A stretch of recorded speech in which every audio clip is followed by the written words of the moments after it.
Thanks for the introduction. Good afternoon. Today I'm going to talk about how pooping helps me push the envelope. Yes, pooping. Before I get started, can I have a quick hands up? How many of you poo once a day? Okay. Twice. Okay. Who poo more than 5 times a day? For those who doesn't raise your hand, I suggest you to get some vegetable tonight. But unfortunately for me, pooping 10 times a day is very common for me because I have been diagnosed with a disease. It's called Ulcerative Colitis, UC. It is a very, very terrible disease. It makes you want to poo very often. And there is a gas and pressures inside your body, and they are so desperate to come out. So you have to learn how to control it. Okay, control your body and control your mind. And it also make your stomach to bleed, make it extremely painful.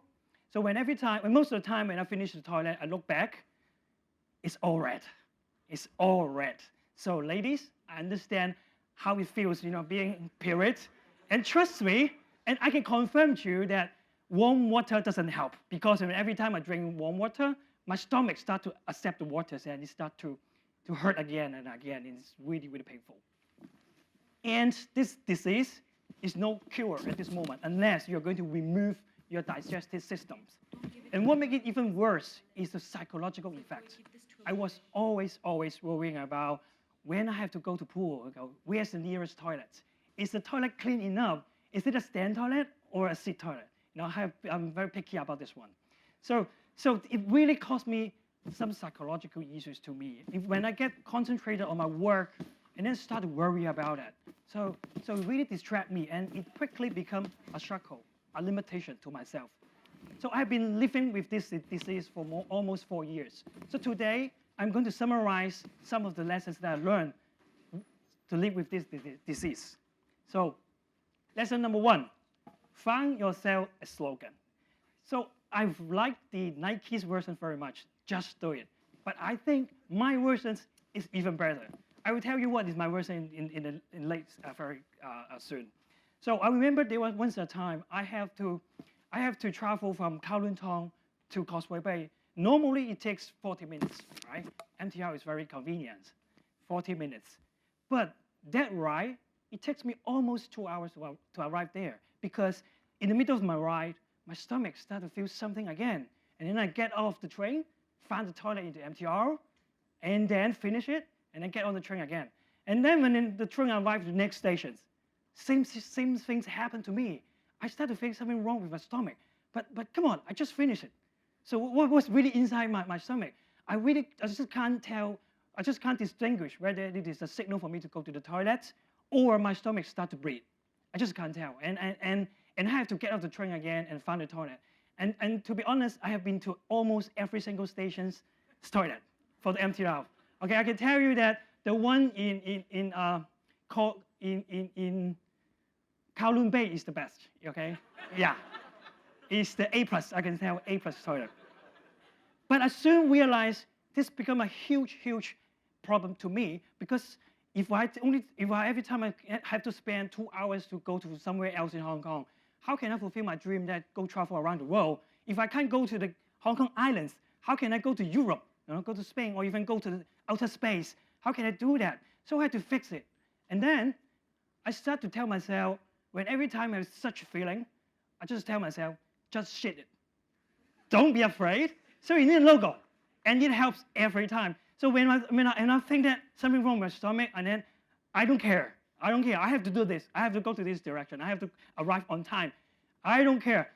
And then I have always a backup pants on my back. So I just can tell myself the slogan that just shit it. And it's trying to train your brains, okay? Trying to train your brain. When next time you face such similar scenario, you say your slogan, and your brain will tell you how to comfort your mind and how to fix it. So lesson number 1, find yourself a slogan, okay? Don't copy mine, okay? I'm going to apply patent, so don't copy mine. So lesson number 2, you don't have to go out of the comfort zone, okay? Actually, you need one, okay? But before you jump out of the comfort zone, you need to have a safety net. To give you a little bit more about my background, at the early days, I was working in CityU as a research associate. So my mom was very proud of me because working in the university, right? Although she has no idea what I'm doing. And working in the university, you got decent pay, and the students here are very nice, very good, and the food in the canteen is very nice as well, and the professors are very nice to me. So at that time, I was debating inside myself whether I should launch a startup or staying in the university. Given that my health issues, but I really want to do a startup because of my personal goal on that. But my friends always think about that, you are in the comfort zone, but I have different opinions. In fact, I'm in the danger zones.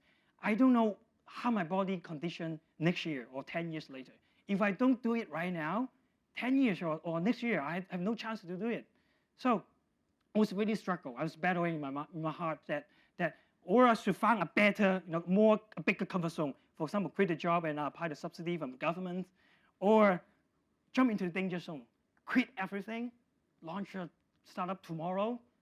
I was debating, but then I figured out, so why I have to pick one of those? Why don't I just find myself a transition period? So instead, I stayed in a very comfort area, that's CityU. And then I have to think about, what if I quit my job and it fails? What happens to me? So the worst case, I can't support my own living. So by my definition, the living of my standard is quite low, and I just need food, which I can find in the canteen at a very cheap price, and I need transportations. And do I have to buy a house in Hong Kong? Forget about it. I just live with my family.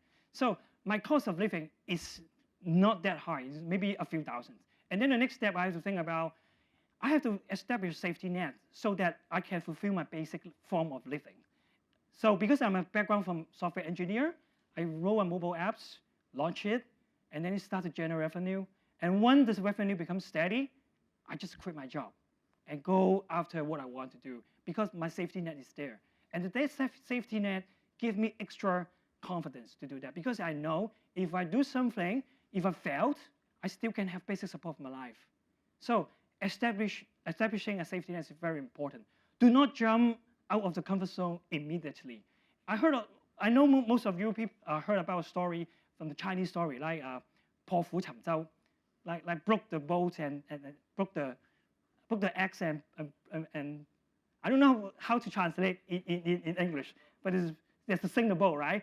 You remember the Titanic event? How many people survived after the boat sank? Okay, so don't sink the boat immediately. Find yourself a safety net and then jump off the boat and to do something what you really want to do it. This is very important. It will give you extra comfortable to pursue what you really want. Okay. Another lesson that I learned is about to embrace the negative emotions. So this one is negative emotions. I remember in the early days when I had been diagnosed with the disease, I was always asked the God, why me? Why I am the one suffering from this kind of disease? Why I am not the one who win the Mark 6? Okay, why I'm not the next Mark Zuckerberg or next Jack Ma? Why I've been here in the hospital, on the toilet, suffering all those pain, all those stuff? So why me?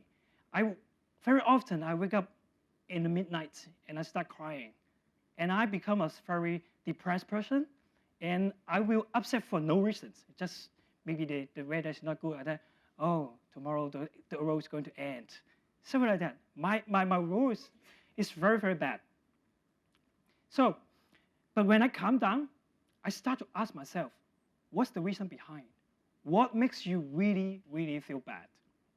And I have a solution. I have an answer for myself. Is that because I feel bad, because if tomorrow if I die, no one's going to take care of my family. If I die tomorrow, I will regret spending not enough time with my friends, the people that I care. If I die tomorrow, I will regret there were so many items on my list that I have never given a try. So these kind of things that really, really make me feel bad. After I know the reason why I feel bad, I turn it into my motivations. I turn it into my secret weapon. If I really care about my friends and families, I have to turn myself stronger. I have to establish some new skills or to equip myself to show them I have the ability to protect them. So if I really care about the things that I want to do, so I need to get started tomorrow, right tomorrow, no matter what it takes. So it's okay to feel bad, but don't let it take your life. You have to master it, to control it, to turn it into something, your motivations. So this one is a very, very important lesson that I have learned. It's okay to feel bad, okay to cry, but just think about the reason behind and turn it into your own motivations. So this is the end of my sharing. Thank you.